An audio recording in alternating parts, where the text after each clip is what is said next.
About 600 years ago, on the land of ancient China, a man tied the rockets to a chair, sat in it, was holding two large kites, and launched himself into the sky.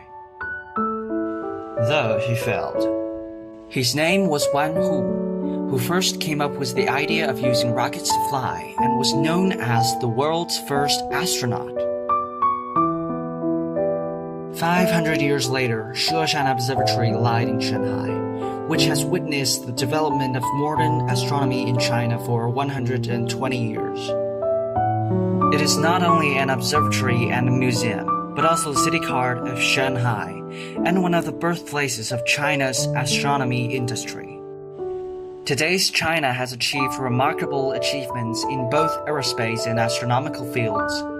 We have fulfilled the unfinished dream of Wan Hu. I guess my favorite Chinese treasure is not an item, but a spirit. Pioneering and enterprising, daring to compete first. The spirit of Wan Hu, the spirit of Sheshan Observatory, the spirit of scientists, the spirit of Shanghai, the spirit of China. My name is Pan Xingyu from Shanghai Model High School. Thanks for watching.